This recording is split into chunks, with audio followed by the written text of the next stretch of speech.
你莫急，回头我帮你查，看那刘百户到底是不是死在了8米前线。杀人的刀随手可得，我要找的是持刀之人。那你为何着急离开呢？都已经将唐啸逼到绝路了，你再推一把，他定能说出实情。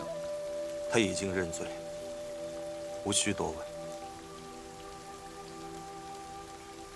唐啸若是真的和此案无关，又怎会对个中的细节如此了解？唐啸如此关注刘百户，那只有一个原因，那就是想追他灭口。这么说，唐啸是主谋？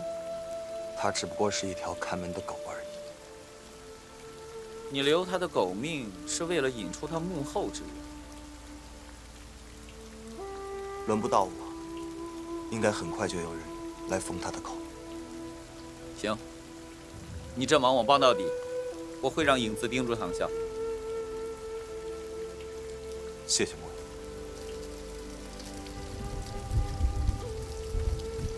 你说你这心急火燎的回城，可是去与苏家对峙？眼下走到这个地步，我退无可退，只能追根究底，彻查一切带罪之人。仔细想来，朝廷传出海禁的消息，的确是从苏令和那儿传出来的，才有了浙东购地风波。可是你这心心念念、尽心尽力扶持的苏家，真的要亲手毁了他？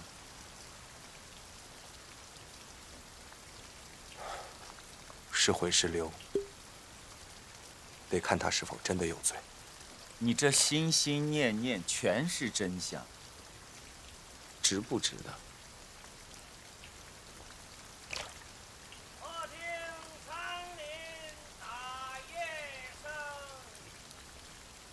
何妨吟啸且徐行。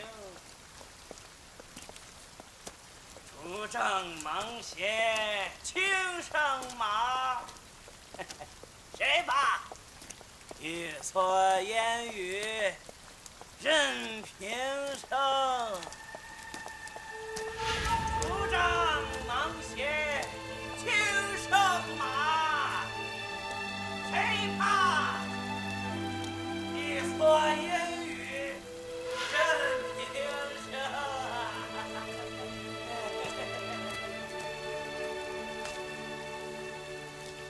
一蓑烟雨任平生。这一场雨，云开雾散呐。寻求真相，是我来到这世上唯一的目的。但是这世间若无公义，岂不更加荒唐？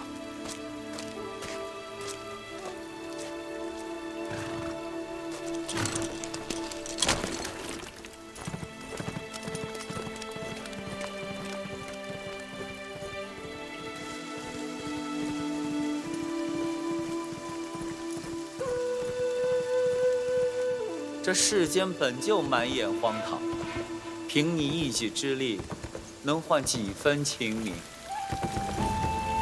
他们都说我不敢动，可能这方才是我最大的赌注。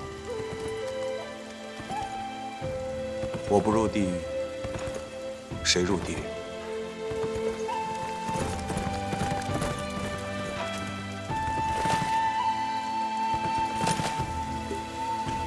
回首向来萧瑟处，也无风雨也无晴。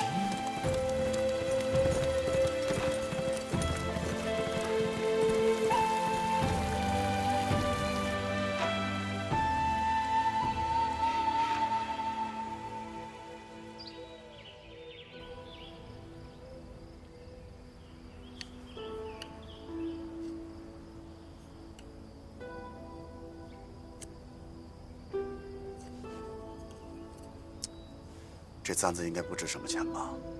你盯它看半天了。你那刀也不值钱啊？这是我养父留给我的。这也是我娘送我的唯一一个物件。舒家当年也算大门大户，你爹娘为何如此吝啬？不是，我是说，留存至今的只剩他了。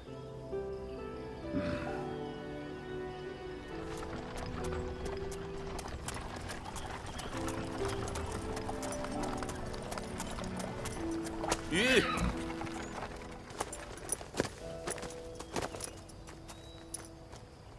莫爷怎么也来了？方才的事情不要当他们面提及。好说，那正好把咱俩的事情说说吧。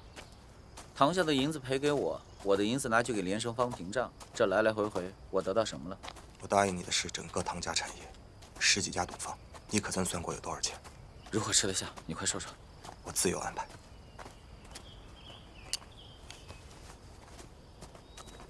你可伤到了？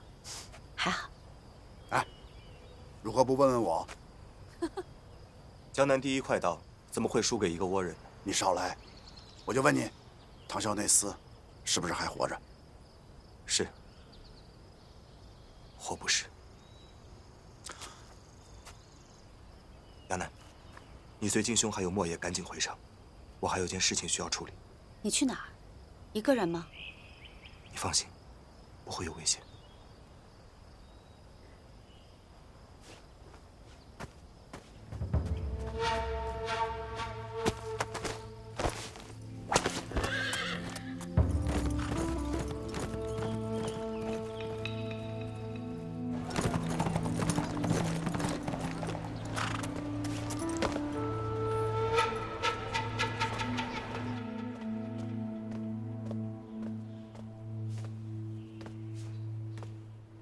钱掌柜，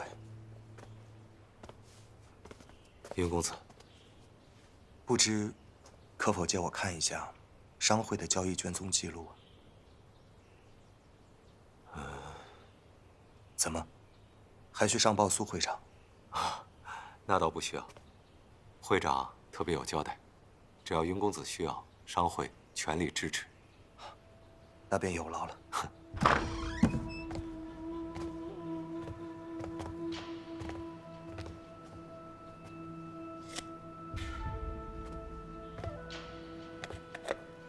如果我没有猜错的话，公子想要找的是唐家赌坊的卷宗，对吗？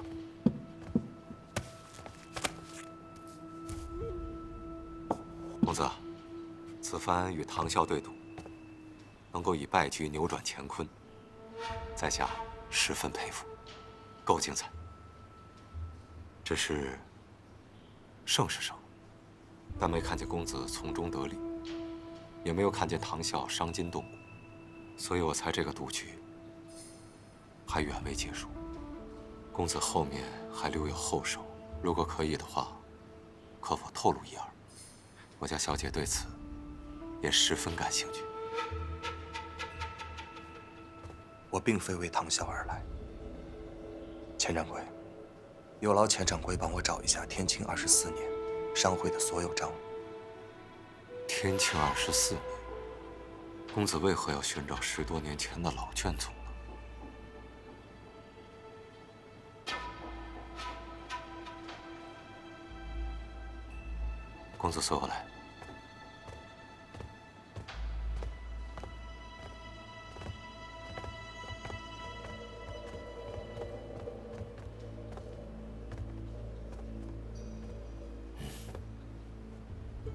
这些都是吗？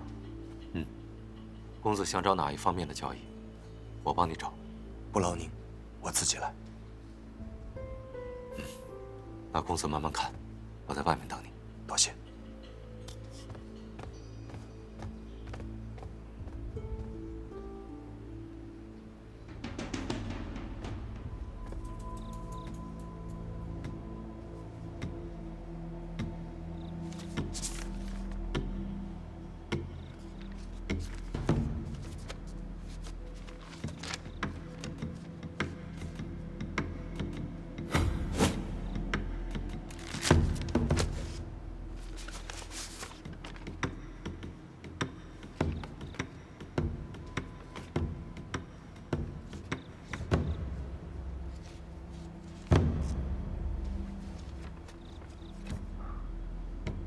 凡有牵扯，必付代价。如果你有手段能拿住唐啸，顺藤摸瓜，照这个线索查下去，那么骆家庄的血案一定会水落石出。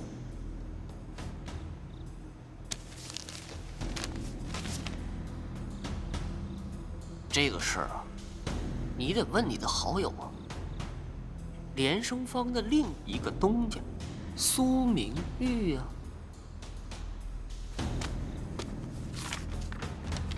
你想查清当年骆家庄的血案，但是首先南都城一定先会被你搅得天翻地覆。等待了15年的真相，比你想象的不堪。难道你此刻就懂了？你先告诉我，你会查到何等地步？凡有沾染，必付代价。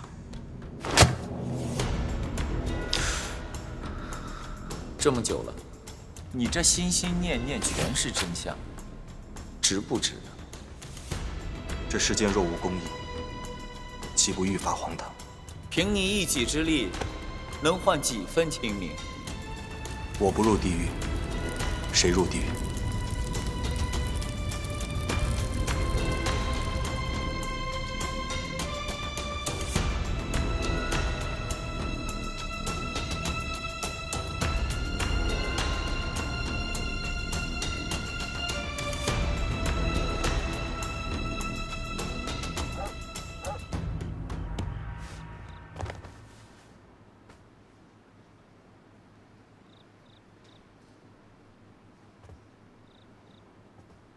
柯姑娘，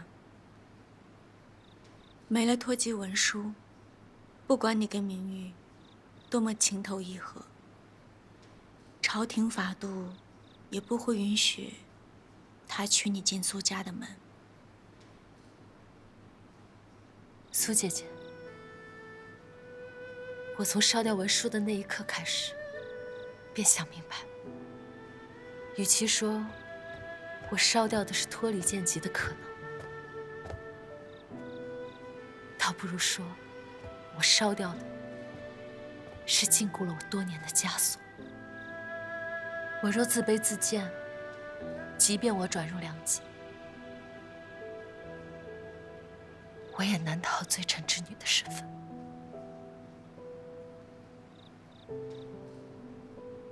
阿姐，若没有一纸文书，当真不能长相厮守吗？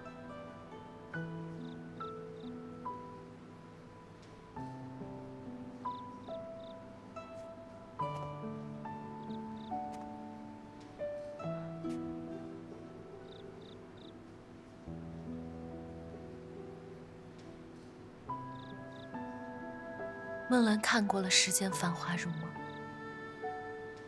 人情冷暖。我只想活在当下，不想让此生留下遗憾。至于名分，不重要，我不要。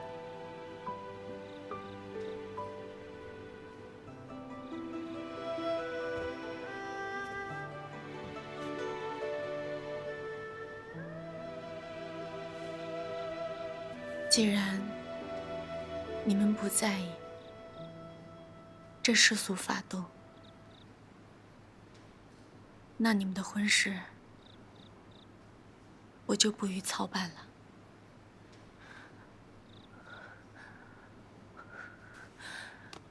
多谢阿姐，成全。谢谢姐姐。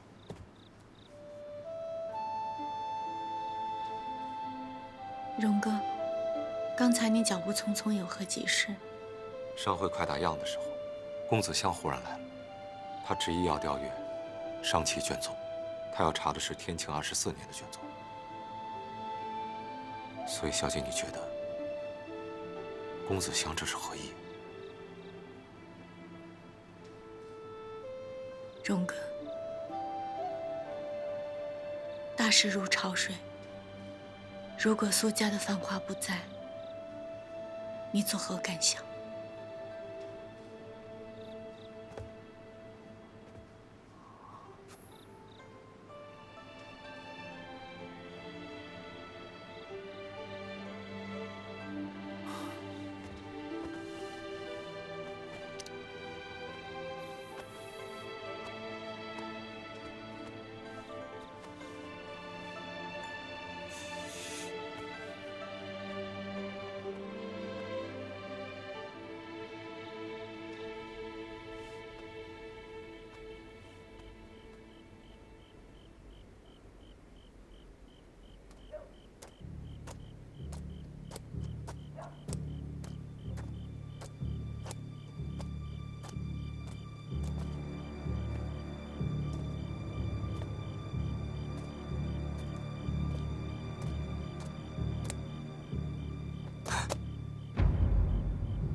门！开门！开门！开门！开门！啊！别管我！关门！关门！关门！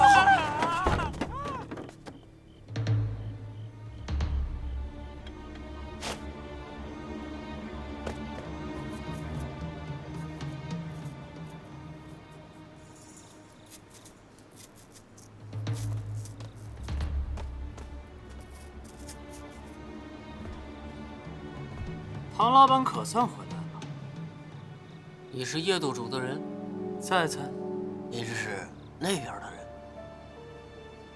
哪边的人？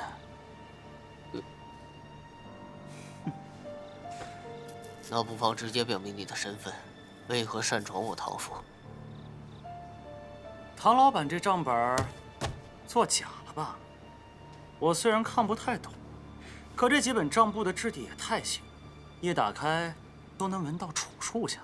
你连是谁都不说，你问这问那的，凭什么告诉你？行，那你与他说。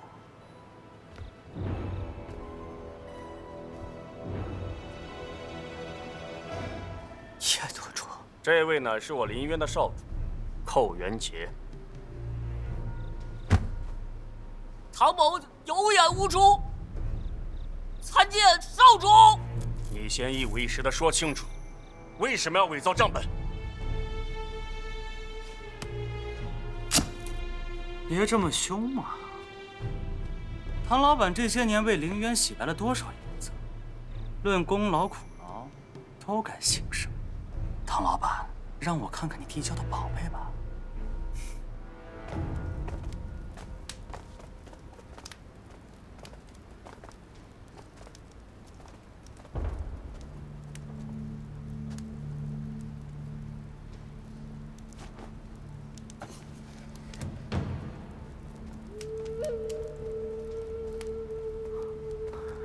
叶督主，此药典耗费我数十年心血，里边每一个药方都经我多方验证，当真是价值连城。将它献与您少主，献与凌渊唐某，荣幸之至。这里每一味药材皆是稀世珍宝，价值连城。唐老板，这些年你是在账上做了多少手脚，贪了我林渊多少银子，才有了这本账典啊？叶督主，事到如今，这种玩笑就不敢乱开了。是吗？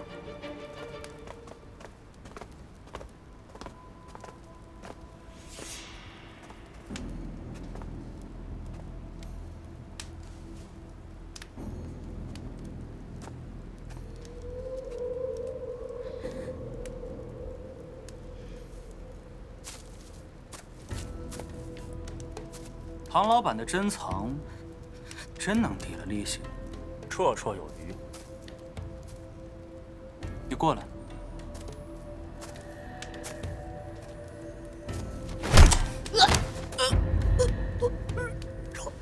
饶爷，少主，饶爷。唐啸，你可知你错在何处？偷窃，干扰。不，挪用银子伪造账目都无妨，但被我发现了就是错了。正如你擅作主张对付公子香也无妨，但败给他就是错了。我这人一向宽容，却绝对忍不了失败。我错了，我认了。求你，再要给我最后一次机会。好啊，那就给你个机会。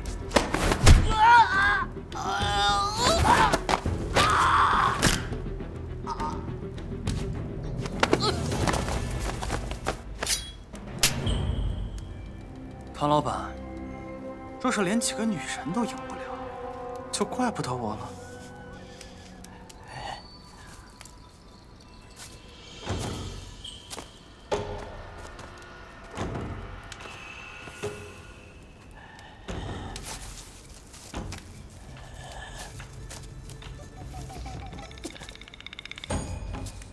母老爷有令，今日必有人来打扰唐啸，给我定计。要保唐啸安危吗？唐啸生死无关紧要，务必注意来者。明白。阿冲留在西北角，上5点就能找到。好，我去传令。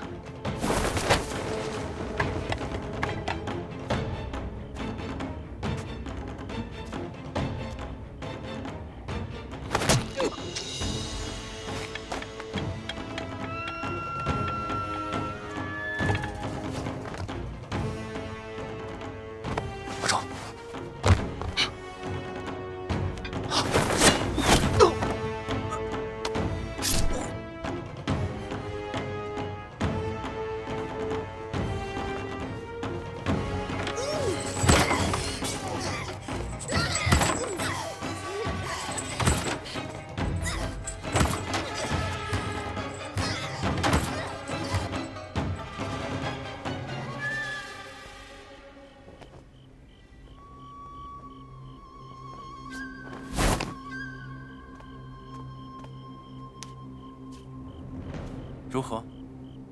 都清干净了。还是我岳无靠得住。但凡帮主人，岳无什么都愿意。就喜欢你乖巧懂事。叶宵，我初入南都城，你便如影随形。你究竟是前来相助，还是替南宫总管监视我？少主误会。哼。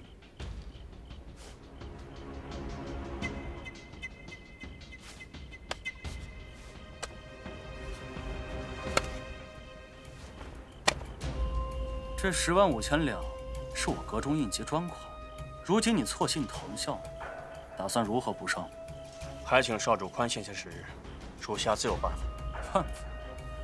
又是南宫放那套手段？唐啸虽死，可赌方还在。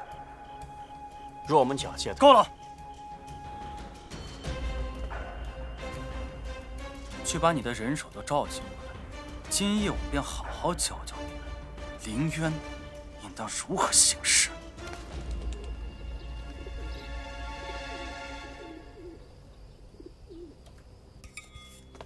先生，南都叶舵主飞鸽来信，唐啸贪污阁内银两，与公子相对赌失败。少主突至南都，杀死唐啸，请先生定夺。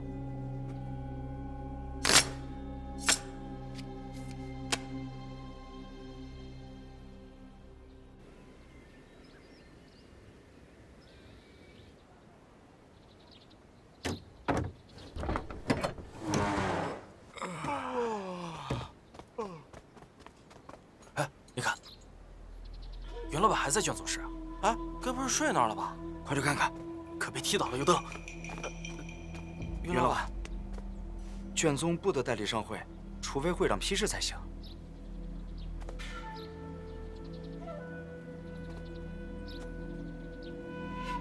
我现在就要去苏府拜会他。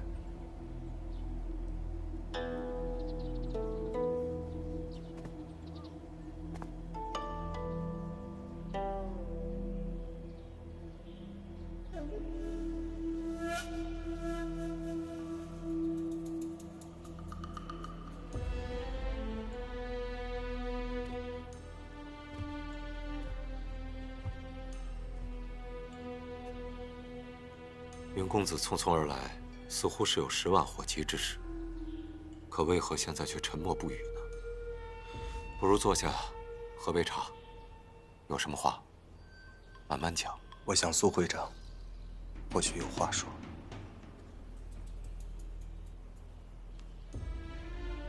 云公子，今日已入伏，天气湿热，难免火气伤肝，所以还需克制为好。我不需要将火去燥，我要釜底抽薪。要猛了，杀敌1000，自损800，所以这不是一件值当去做的事情。钱管家不是我，怎知我值不值得？我与云公子有陈年旧事要谈，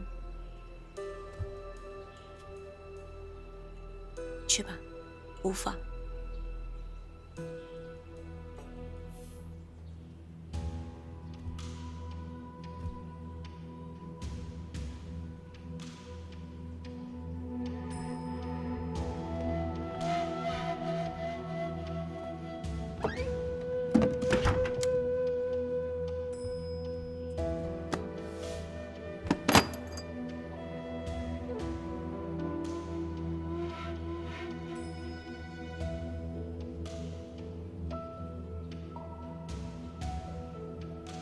没错，正如卷宗所记，当年是我苏家掀起了浙东的购地风波，但是当时我先父并非只是为一己之力，他是因无奈，只为自保。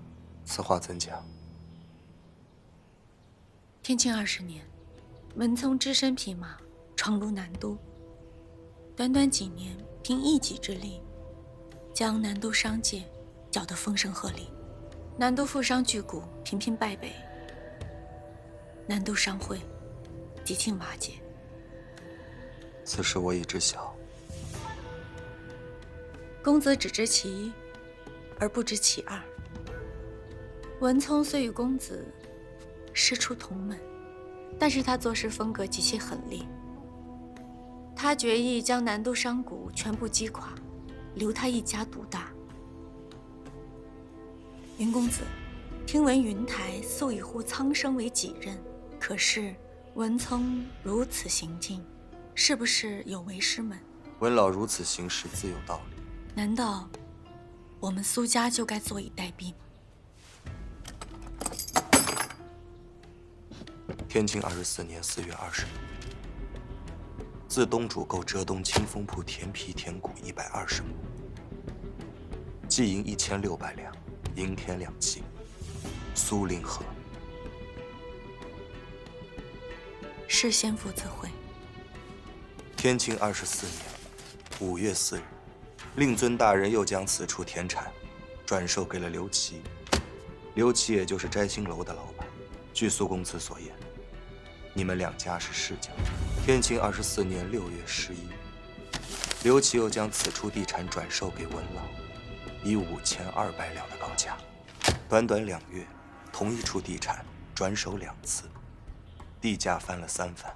如此来看，只有一种可能，那就是令尊大人先散布了朝廷要在浙东沿海开海禁的谣言，然后以迅雷之势大量低价购入浙东地产。待到文老有所行动之时，沿海的地产已被抢购大半。无奈之下，他只能从其他商贾手中高价收入，以期地价继续上涨，届时才行脱手。可不想次年春天，开海禁的谣言不攻自破，地价一落千丈。我粗略算过，文老此役损失约20余万两。经此一役，他再也无法以一己之力横扫南都商界，而你们苏家却是一战成名。令尊大人更是坐稳了南都商会会长之位。你所言，我不否认。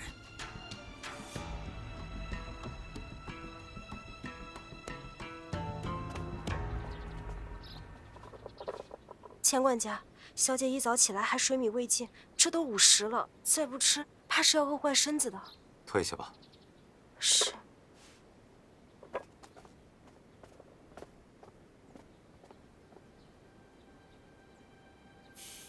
若云公子此番回来是为了寻仇，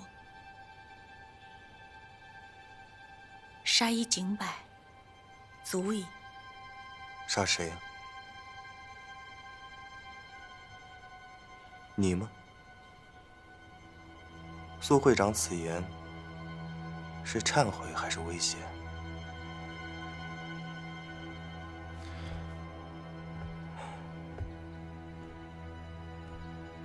该认的我都认了。人难免百密一疏，我来帮你回忆回忆。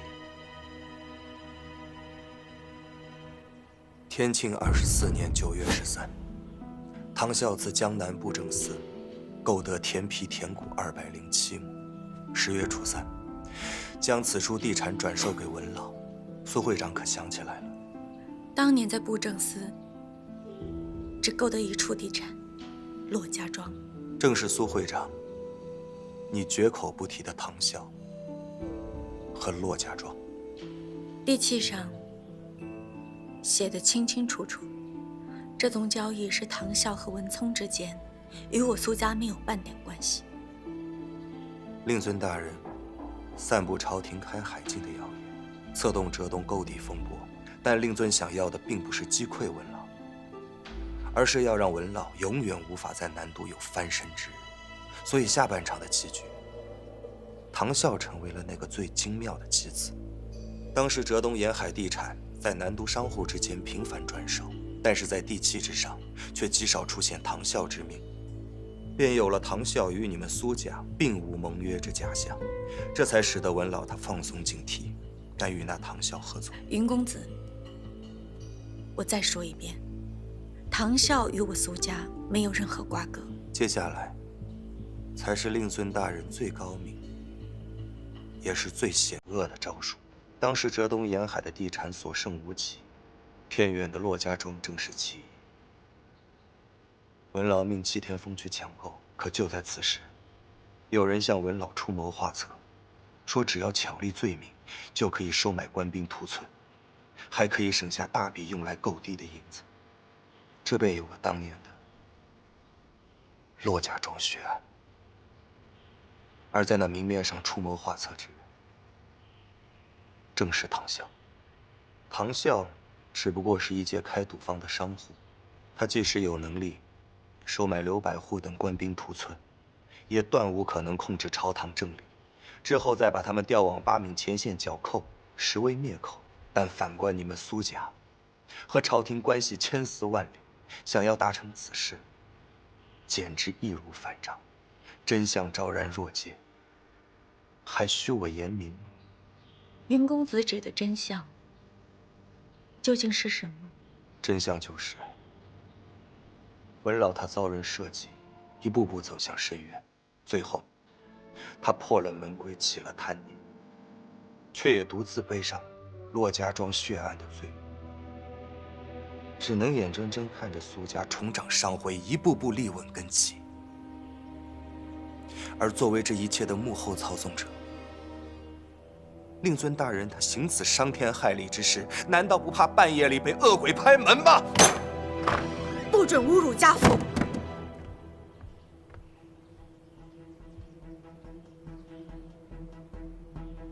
你入城以来，我始终与你为善，你不要得寸进尺，误以为我软弱可欺。所有证据一件件皆摆在面前，整场棋局获益最大的人是谁？只能是你们苏家，大到可以泯灭天良。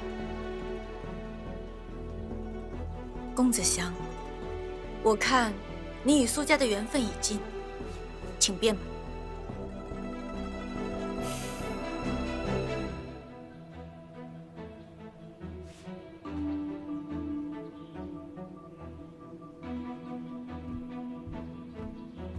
你到底是谁？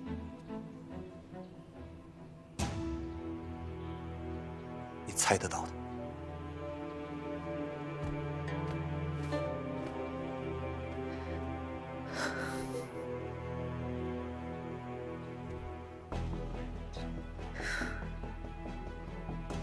就算他云台神乎其神，说到底不过是个见不得光的江湖门派。若真有你死我活的那一天，我自有法子对付他。他不是云台的人，他是骆家庄的人。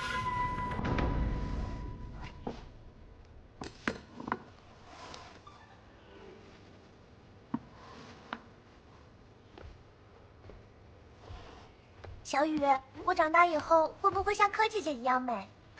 才不会呢，那我也比你美，我才不在乎呢。我长大以后要当像舒姐姐那样的女侠，不用长得美。你们两个上边上玩去。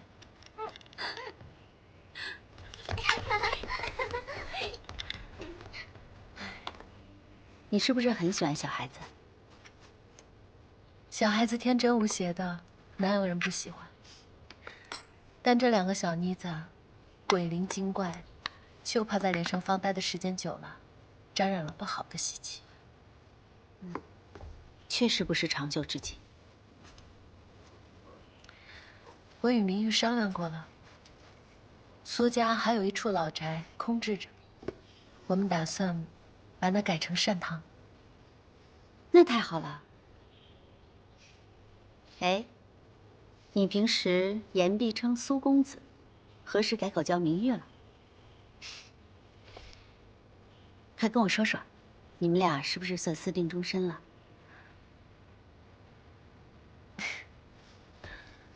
这苏明玉倒是靠得住，他若敢负你啊，我就打断他的腿。我虽舍不得，但是也多了你这个娘家人。这个怎么样？这哪有适合我的？怪不得男人都喜欢你，连小孩子都说我不像个姑娘。你不是还有云东家吗？他昨天晚上出门连招呼都未曾打过，到现在也不知道人在何处。也还是在夜夜都想着云东家。或许姐姐就是喜欢这样的东家呢。也许吧。他这人就像是一只纸鸢，若是踏踏实实的落在地上，反倒不对。只要这纸鸢的线一直攥在你手里就好。这个呢？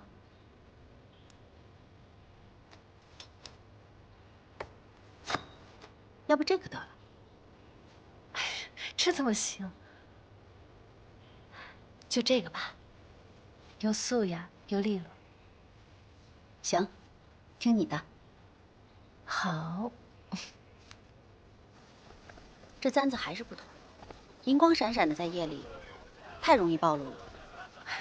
舒姐姐，你又不是整日打打杀杀。姐姐，城门全封了，小贩进不来，市场也不开。我出去了一趟，什么都没买到。封城了，这是为何？我也不知道，只是听说城门口来了好些兵，回来的时候还看到很多巡逻的衙役。食材还够，明日再去吧。哎，金石两呢？谁知道？我们好心撮合他俩，倒成我们一厢情愿了。难道是老金头一回被姑娘喜欢，还需适应适应？他真头一回。我哪知道？哎，云香回来没？苏明玉呢？他为工部的事去织造司了。唐笑银子送来了，我们去见。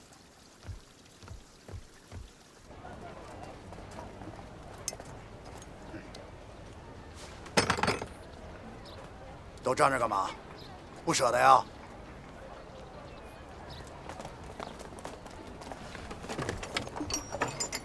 等等，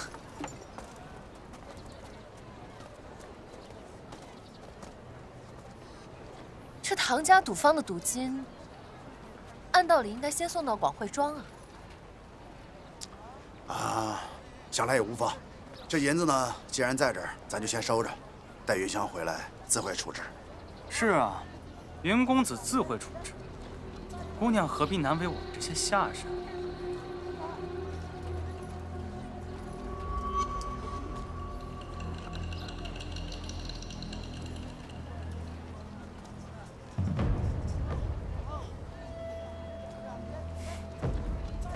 等等，这位姐姐，我哪里说错了吗？哪里来的混子？离连生坊远点。丫头，怎么了这是？这位姐姐脾气不小啊，不知道的还以为我送的不是银子，是什么脏东西呢？这银子连生坊不要。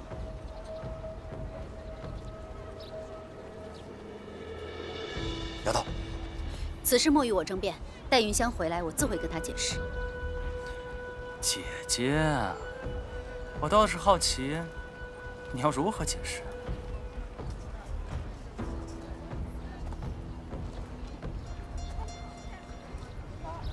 你再敢多留一口，后果自负。行，我走便是。走。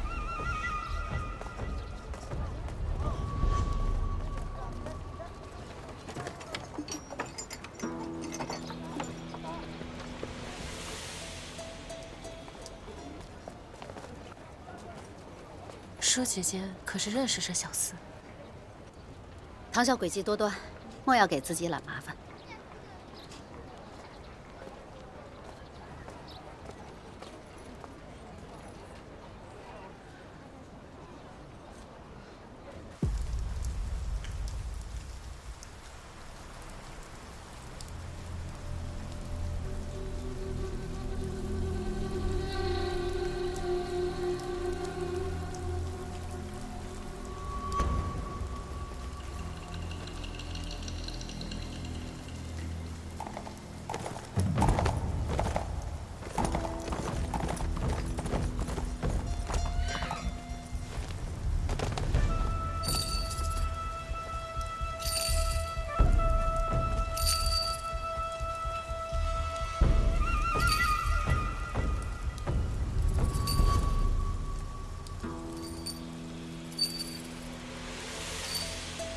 你来南都，究竟想做什么？